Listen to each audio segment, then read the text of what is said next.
धीरे धीरे एक अजीब सा सवाल मन में उठता है। कभी आपने सोचा है, इंसान हमेशा आगे क्यों चलता है, पीछे क्यों नहीं? जन्म से लेकर आज तक हमें एक ही बात सिखाई गई, आगे बढ़ो, आगे देखो, आगे चलो। लेकिन अगर मैं आपसे कहूँ, आज दुनिया में घुटनों का दर्द, कमर की जकड़न और शरीर की थकान, इनमें से कई समस्याएं सिर्फ इसलिए बढ़ रही हैं क्योंकि हम हमेशा एक ही दिशा में चलते हैं। हाँ, यह सुनने में अजीब लग सकता है, लेकिन ज़रा अपने पूरे दिन को याद कीजिए। सुबह उठते हैं, आगे चलते हैं, फ़ोन देखते हैं, आगे, कंप्यूटर पर काम करते हैं, आगे, गाड़ी चलाते हैं, आगे। दिन भर शरीर एक ही पैटर्न में चलता रहता है। धीरे धीरे शरीर की कुछ मांसपेशियां बहुत ज़्यादा काम करती हैं और कुछ मांसपेशियां लगभग सो जाती हैं। यही असंतुलन धीरे धीरे बदल जाता है। घुटनों का दर्द, कमर की जकड़न, संतुलन की कमज़ोरी और कई बार दिमाग की थकान। लेकिन अब एक दिलचस्प बात सुनिए। दुनिया के कई देशों में एक अजीब एक्सरसाइज तेज़ी से लोकप्रिय हो रही है। लोग पार्क में, सड़क पर, यहाँ तक कि जिम में भी पीछे चल रहे हैं। इसे कहते हैं रिवर्स वॉकिंग। पहली नज़र में ये थोड़ा अजीब लगता है, लेकिन जब वैज्ञानिकों ने इस पर अध्ययन किया तो उन्हें कुछ ऐसा मिला जिसने कई लोगों को हैरान कर दिया। लेकिन उससे पहले एक छोटी कहानी। जापान के एक द्वीप का नाम है ओकिनावा। यह दुनिया के उन इलाकों में से है जहां सबसे ज़्यादा लोग लंबी उम्र तक जीते हैं। जब वैज्ञानिक वहां पहुंचे तो उन्होंने सोचा शायद कोई ख़ास दवा होगी, लेकिन जो उन्होंने देखा वह और भी दिलचस्प था। कई बुज़ुर्ग रोज़ थोड़ा थोड़ा पीछे चलते थे। उनके लिए यह कोई ख़ास अभ्यास नहीं था, बस एक आदत थी। लेकिन जब वैज्ञानिकों ने इसका अध्ययन किया तो उन्हें पता चला कि पीछे चलने से शरीर में 3 बड़े बदलाव होते हैं। पहला बदलाव, घुटनों का दबाव बदल जाता है।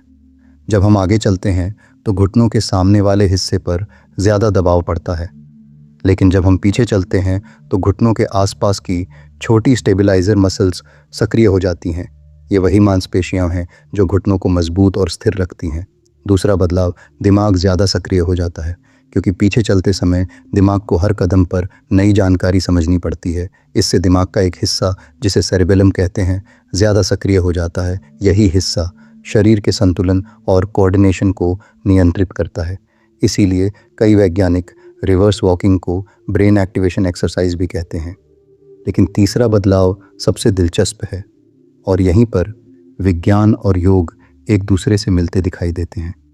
जब आप धीरे धीरे सचेत होकर पीछे चलते हैं तो आपकी सांस की लय धीरे धीरे बदलने लगती है, और जब सांस की लय बदलती है तो शरीर का नर्वस सिस्टम शांत होने लगता है। विज्ञान में इसे कहते हैं पैरासिम्पैथेटिक एक्टिवेशन। ये वही अवस्था है जिसमें शरीर की हीलिंग प्रक्रिया सबसे ज़्यादा सक्रिय होती है।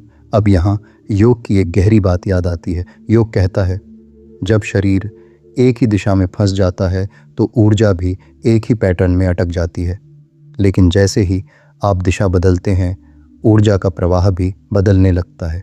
इसीलिए योग में कई अभ्यास उलटी दिशा में होते हैं, जैसे विपरीत करणी मुद्रा, जहाँ शरीर को उल्टी दिशा में रखा जाता है ताकि रक्त प्रवाह बदल सके, और रिवर्स वॉकिंग ठीक उसी सिद्धांत का एक सरल रूप है। लेकिन यहाँ सबसे बड़ा रहस्य अभी बाकी है, क्योंकि सिर्फ पीछे चलना काफ़ी नहीं है। अगर इसके साथ एक छोटी 1 मिनट की तकनीक जोड़ दी जाए तो इसका असर कई गुना बढ़ सकता है। और यही वह जगह है जहां अधिकांश लोग गलती करते हैं, क्योंकि वे सिर्फ पीछे चलते हैं, लेकिन उस 1 मिनट के रहस्य को नहीं जानते जो इस पूरे अभ्यास को कई गुना शक्तिशाली बना देता है। और यही तकनीक इस पूरे अभ्यास को सिर्फ एक्सरसाइज नहीं रहने देती, ये बन जाती है एक छोटा हीलिंग रिचुअल। अब सवाल है, ये 1 मिनट टेक्निक क्या है और रिवर्स वॉकिंग को सही तरीके से कैसे किया जाए, यही हम जानेंगे। अब कहानी उस जगह पहुंचती है जहां अधिकांश लोग गलती करते हैं, क्योंकि वे सुन लेते हैं कि पीछे चलना फ़ायदेमंद है और अगले ही दिन पार्क में जाकर पीछे चलना शुरू कर देते हैं। लेकिन योग की हर छोटी क्रिया की तरह इस अभ्यास का भी एक सही तरीका होता है। अगर तरीका सही हो तो छोटा अभ्यास भी असर दिखाता है, अगर तरीका गलत हो तो वही चीज़ बेअसर लगती है। और यहीं छिपा है वह 1 मिनट का रहस्य जो इस पूरी तकनीक को सिर्फ एक्सरसाइज से आगे ले जाता है। अब इसे धीरे धीरे समझते हैं। सबसे पहले किसी शांत जगह पर खड़े हो जाइए, कोई पार्क, घर का आंगन या कोई खाली रास्ता। ऐसी जगह जहां आपको संतुलन बनाने में डर न लगे। अब शरीर को सीधा रखें, कंधे ढीले, रीढ़ आराम से सीधी और फिर धीरे धीरे पीछे चलना शुरू करें। ध्यान रखें, कदम बहुत बड़े नहीं होने चाहिए, छोटे, धीमे और स्थिर कदम। पहले कुछ सेकंड में दिमाग थोड़ा असहज महसूस करेगा क्योंकि हमारा मस्तिष्क पीछे चलने का आदी नहीं है, लेकिन यही असहजता असल में एक अच्छा संकेत है क्योंकि इसका मतलब है दिमाग का संतुलन सिस्टम सक्रिय हो रहा है। और यही वह जगह है जहां आता है 1 मिनट का रहस्य। जब आप पीछे चल रहे हों तो अपनी नज़र को थोड़ा नरम कर दें। सीधे किसी एक चीज़ पर तेज फोकस न करें, बस पूरे वातावरण को हल्के हल्के महसूस करें। इसे कहते हैं सॉफ्ट विजन। यह सुनने में साधारण लगता है, लेकिन इसका असर बहुत गहरा होता है। जब नज़र नरम होती है तो दिमाग का तनाव कम होने लगता है। वैज्ञानिक भाषा में कहें तो दिमाग की अल्फा ब्रेन वेव्स बढ़ने लगती हैं। अल्फा अवस्था वही स्थिति है जिसमें शरीर सबसे तेज़ी से रिपेयर और हीलिंग करता है। यही कारण है कि कई ध्यान तकनीकों में नज़र को नरम रखने की सलाह दी जाती है। अब यहाँ एक दिलचस्प बात समझिए। जब आप पीछे चलते हैं तो आपका दिमाग हर कदम को बहुत ध्यान से महसूस करता है। पैर ज़मीन को कैसे छू रहा है, संतुलन कैसे बदल रहा है, शरीर किस दिशा में जा रहा है। ये पूरी प्रक्रिया दिमाग के उस हिस्से को सक्रिय करती है जो संतुलन नियंत्रित करता है, यानी सेरेबेलम। इसीलिए कई न्यूरोसाइंस शोधों में ये पाया गया है कि रिवर्स वॉकिंग दिमाग की कोऑर्डिनेशन एबिलिटी बढ़ा सकती है। लेकिन शरीर में बदलाव सिर्फ दिमाग तक सीमित नहीं है। अब ज़रा घुटनों को समझते हैं। जब हम आगे चलते हैं तो शरीर का वज़न घुटनों के सामने वाले हिस्से पर आता है, लेकिन जब हम पीछे चलते हैं तो वही वज़न थोड़ा अलग तरीके से वितरित होता है। इससे जांघ की पीछे वाली मांसपेशियां और घुटनों की स्टेबलाइज़र मसल्स सक्रिय हो जाती हैं। इसे एक छोटे उदाहरण से समझिए। मान लीजिए आपके घर का दरवाज़ा है।